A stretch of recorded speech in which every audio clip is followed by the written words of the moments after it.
CS talk is, it was very easy to learn for me because it's pretty similar to a Spanish word that probably you know, that is siesta.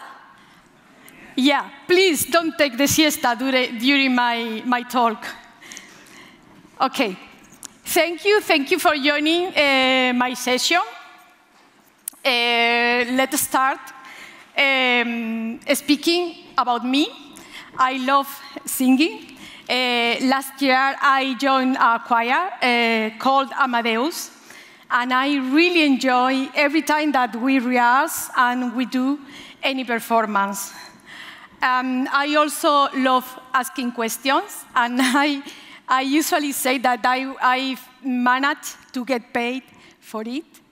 And also, I really enjoy reading Mafalda. That is that little girl that you can see and you are going to see in all my slides. And it's a Argentinian comic strip that features a 6-year-old girl that likes questioning everything too. Okay, and I also want to start with that warning. Please pay close attention because I want you to ask me a lot of questions at the end of my talk. Okay, 2 years ago and 2 months, I decided to change the job.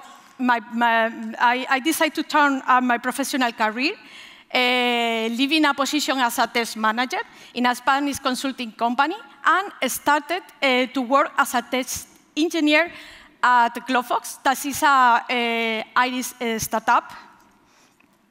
What do we do in Glofox is we develop an application to manage fitness and yoga studios. Currently, I'm in charge of the quality in the staff ops and the bookings service teams. But all the learnings that I'm going to share with you during my talk was learn with bookings team, because the staff ops teams, I joined that team recently. Then I hadn't even been working for 2 months when my manager told me that I had to organize an exploratory testing session with the team. I had heard of them.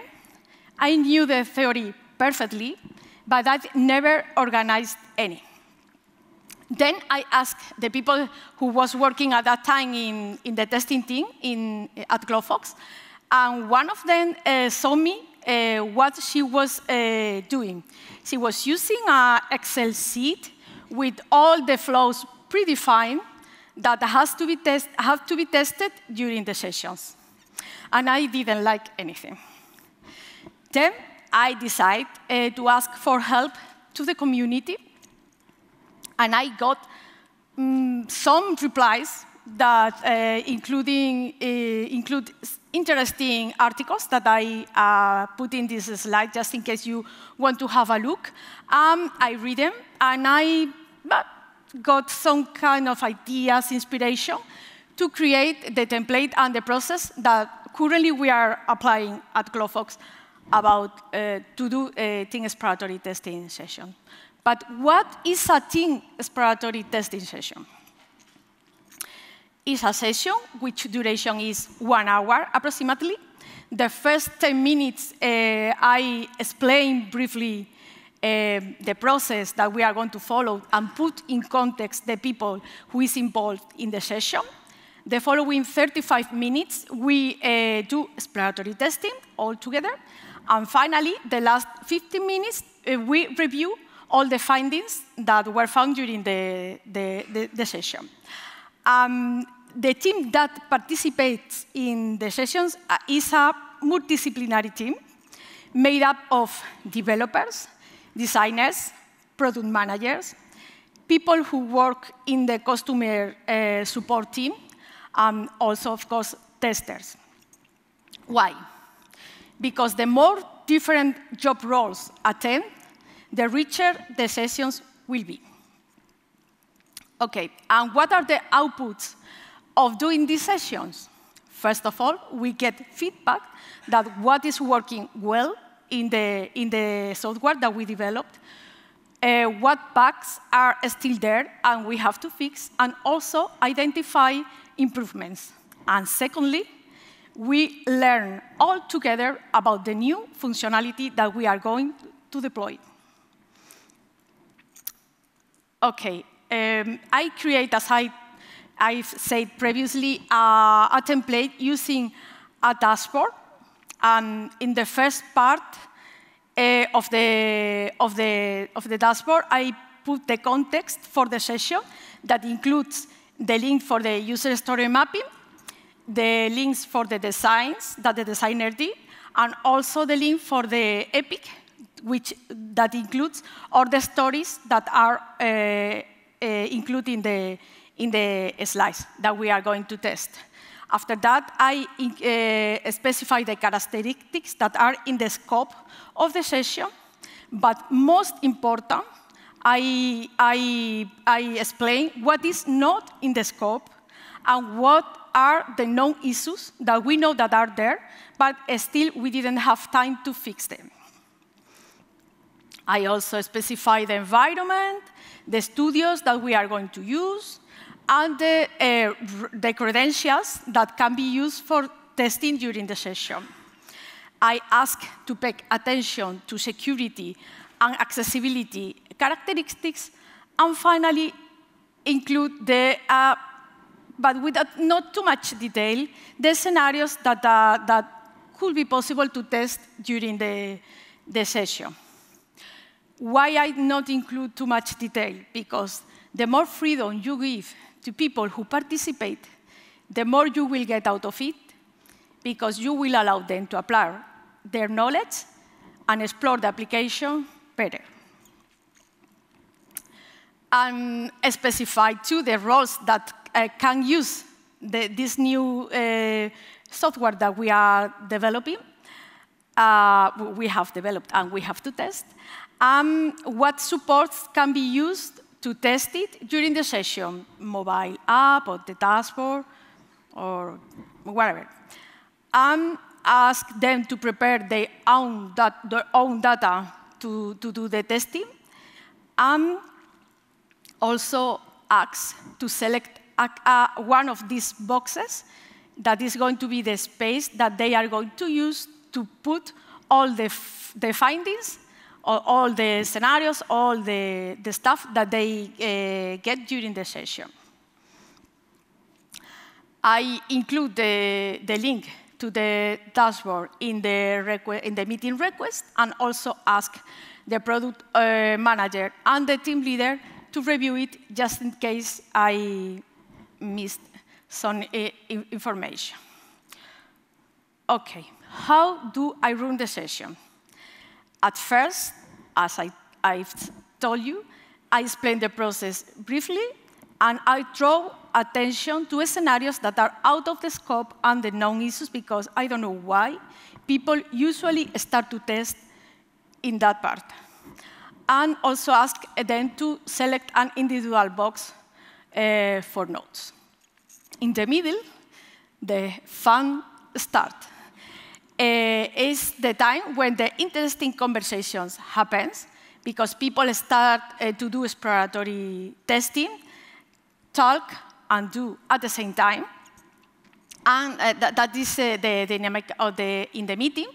And start to speak about what they are finding, unexpected functionalities, possible bugs, and assumptions that they had, and suddenly they are realizing that were wrong.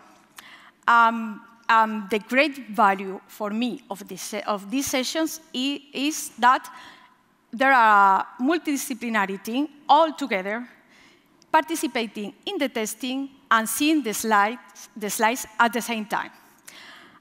During the session, the tester is a facilitator. Previously, I test. I do my own thing exploratory. But at that time, I am observing the info that people are adding in the dashboard, and also helping if people is stuck in the session. In the end, I usually ask about how is the feeling that the people involved in the session have about doing the release of the software, and review all the findings and also prioritize them. Finally, I also say thank you at the beginning and at the end. And if your company has a reconnection tool, I encourage you, please, to give prizes to everyone for attending. OK, why do them? During all this time, I got some lessons learned and quick wins, but I'm going just to tell you some of them. First of all, doing exploratory testing all together, customer support, developers, product managers, and designers allow them to put all of them in our shoes as a tester, because these sessions help them to lose the fear, if not enjoy the pressure of testing. Well, maybe I was too optimistic, thinking that they might enjoy it. I don't know. And also, because the conversations that take place during the session are very valuable, because they share knowledge and the improvements. Finally, because team exploratory testing is a synonym of learning. What about the long-term wins? The first lesson learned was doing team exploratory testing forced you to reflect on how you can improve your software development process based on the findings.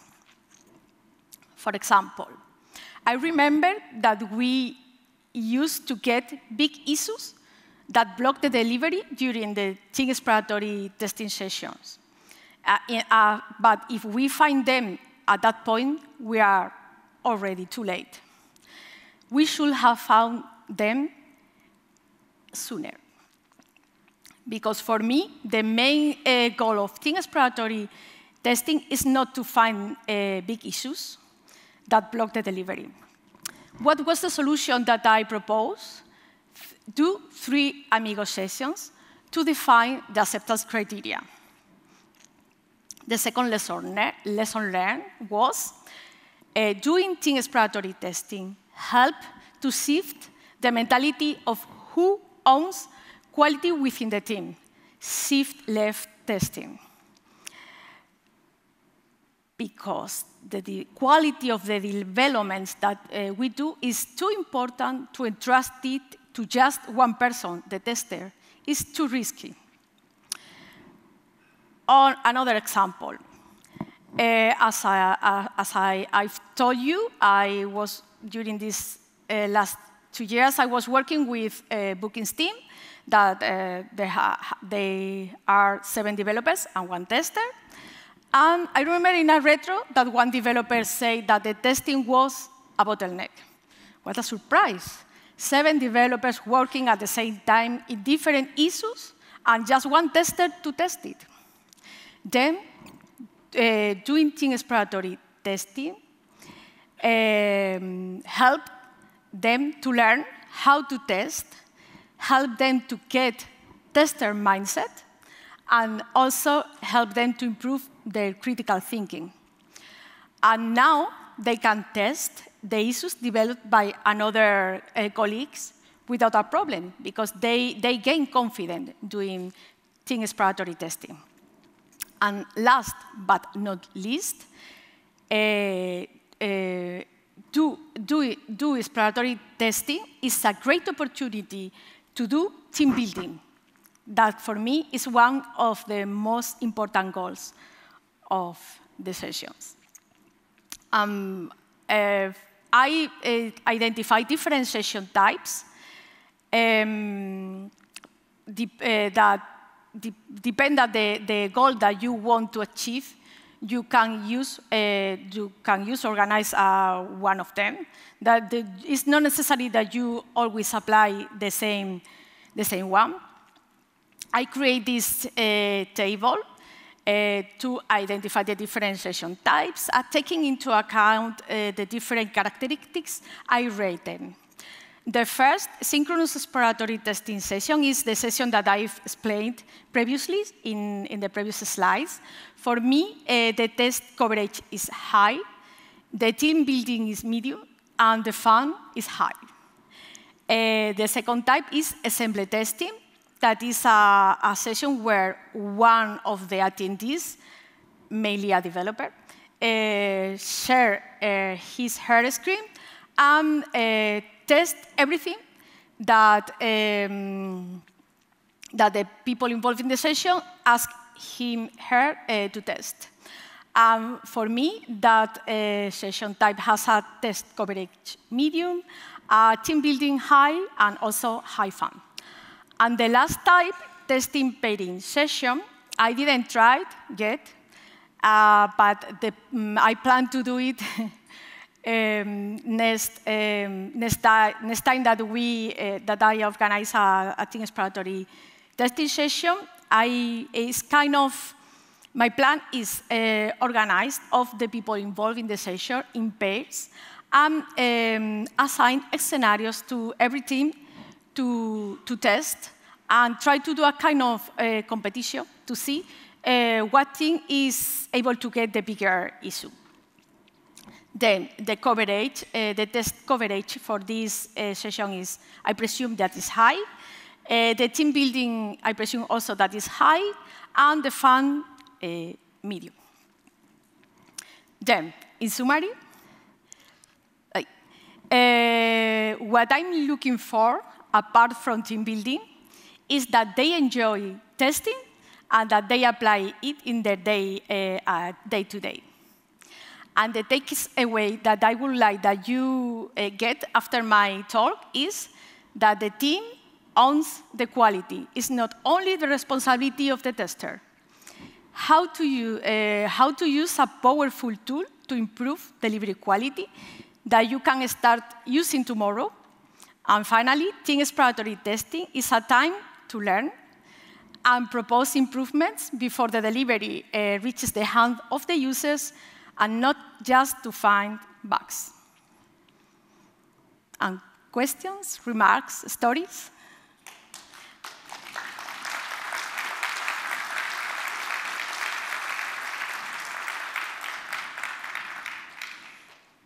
Wonderful. Thank you. We have questions. OK.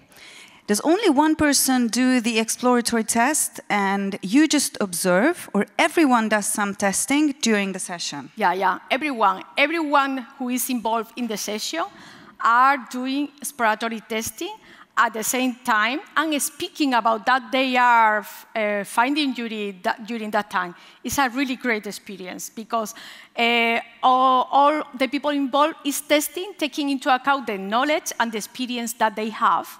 Then, at the same time that they are testing, they are sharing what they are doing and what they are finding, and all of us are learning about the way that they are facing the testing during the session. OK. Have you ever done this online? Whoever is asking is working in a remote working company. We work remotely. The Glowfox is a remote working company. We use Zoom or Teams. You can use that. And I never do it in person. I always do it remotely. OK. How does the documentation happen? Is the dashboard that the dashboard that I created previously to use during the session. If you remember, I asked them to select a box to put all the scenarios, the findings, all the information that they get during the session, because that is a useful information that we have to try to reproduce the problem or the improvement or the finding that we got. That is the recommendation. Even in the same dashboard, after doing the exploratory testing, we prioritize them. We use it to classify the findings and say that this is blocking our deploy, or this is just something that we have to do, but we can deploy even if not visit. Okay. Do the testers get rotated throughout the different sessions? I usually ask all my colleagues, the other testers that are working in the company, to join the sessions that I do, and all of them do the same, because as I've said previously, it's an excellent way to learn about the new functionalities that the rest of the team are developing. Do you provide any training on test techniques before non-testers join an exploratory test session? No. Okay. No. Okay. What is the optimal team size for a project so that communication is not affected and the results are optimal? It's a really interesting question. I think at the end, about communication is okay. If you have a team of 20 persons, it's more difficult. But I think a good size could be 8 persons, for example. Yeah, it's easy to manage that kind of quantity of people. Thank you. Bless you. Okay. How do you avoid reporting the same false finding multiple times by different exploratory sessions? We register the findings that we are not going to fix at the moment. I take care of them after the session. All right, I think we have time for one more. That clock is not perfect, but we will manage. How do you split the scenarios? Does everyone test every scenario on their own, or are they running it all together like in an assemble? For the first type that I've explained you, I put all the scenarios, as I told you, without not too much detail, that inspire the people who are in the session to test them. I prefer that they give freedom to them to test wherever they think that could be a good place to find bugs. You know what, one more, then I promise I will let you go, okay? How long does an exploratory session, how long should it take? I usually do sessions for 1 hour, because I think more time is maybe too much. I think it depends on the scope, of course, of the slides, but if you don't do really big slices, makes sense to have sessions for 1 hour. If you do that, that is a crazy thing. Maybe you can do several exploratory testing sessions. Julia, you did so well. Such a wonderful, she was very, very good, right? Big applause for her. Thank you.